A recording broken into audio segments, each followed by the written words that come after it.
All right, so we're here today to talk to you about language translation issues. As you guys have always heard, there are over 240 million voice calls placed to 911 every year. And approximately 1% of those calls have some sort of language barrier. 1% doesn't seem like a huge amount, does it? But 1% equates to 2.4 million calls a year that have some sort of language barrier. Did you know that we have 25 million Americans predominantly speaking another language other than English in the United States? I had no idea that it was that prevalent. So one of the things that we're going to be talking about today is, we're talking voice here, but we're going to talk text in just a second. In Indiana alone, we have over 100 different languages spoken natively, which is kind of crazy, with the most predominant being Spanish. And I will tell you that is the case across the United States as well. I'm sure that shocks you all, but that is definitely the case.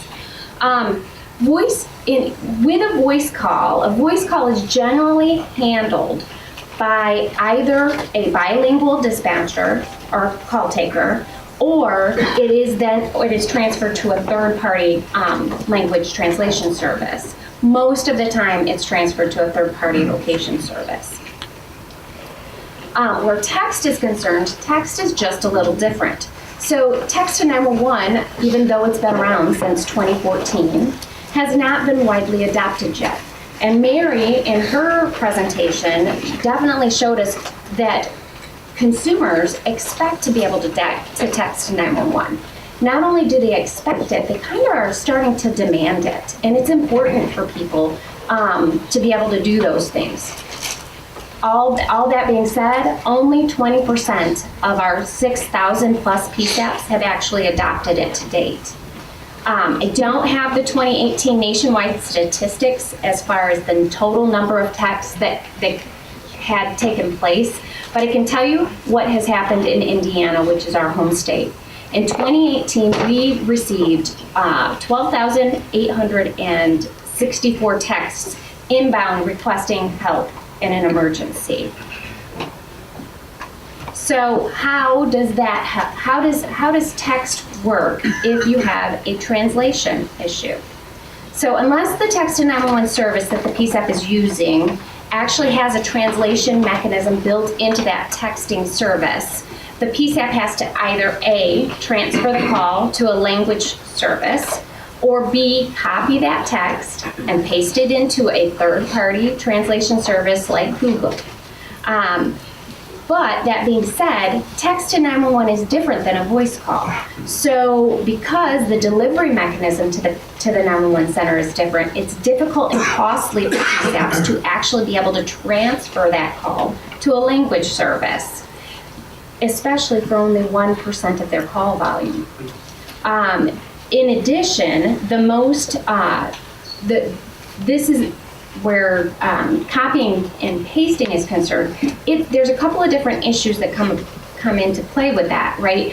First of all, the copy and pasting pitfalls are, the call taker has to guess at the language that they're actually receiving. And number two, that translation service is not 100% accurate. So we're going to talk next, James, the really smart guy, is going to talk next about how we can maybe build artificial intelligence into our texting services and make this work a little bit smoother. Hello. One of the things I like to start off with is that I don't know that all of us are considering robots or AI to be to the quality level that we would trust with our public safety communications today. We feel it's getting better. It's obviously that probably a human translator in a lot of cases is best when they're really familiar with the language and everything. But there's a couple of points to this we want to make. AI is getting better. Every day it gets a little better, and that gap between the quality is definitely thinning. Also, maybe you have a primary translation service and they have a good set of languages they cover, but they may not cover every single language that's possible to in your center. So one of the things I want to demonstrate today is a way to fill those gaps with AI built into the texting platform that we use for in-text 911. So basically back to the simulation I started, you'll see we answer the 911 call. the agent recognizes that they do not understand the language, so they hit the translate button. And basically the private chat window now becomes their chat window the whole length of the translation. As the texter as the agent's texting, you're seeing in the native window, the public window, the actual information in the native language that's being sent back to the texter. And that way you either can verify, qualify, or if you're familiar with the language yourself, you can participate in the conversation natively as well. And as you can see, the conversation will go back and forth. And in the private window, we have our translations.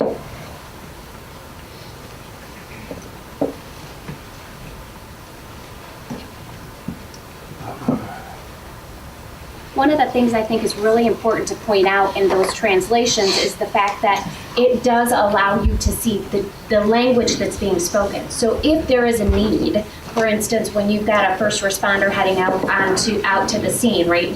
You know that they're speaking Spanish. They don't have the capability of speaking English, so you may want to send a translator along with them, or some other form of language as well. So that way, the PSAP has the ability to say, hey, first responder, we've got a language barrier, and here is the language that's being used. Something else to mention here, and we're not sure that there's any value in this, but one of the technologies we've implemented is the auto detection of the language during the conversation. So in theory, we could switch languages during the conversation and the system will work just as it did prior with the single language.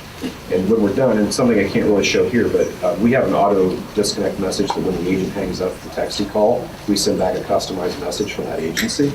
And this is actually translated into the language that was detected by the last message we received from the call. So we've also integrated all the other messaging as well.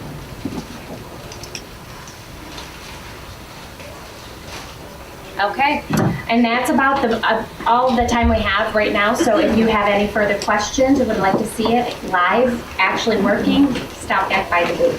Thank you, guys.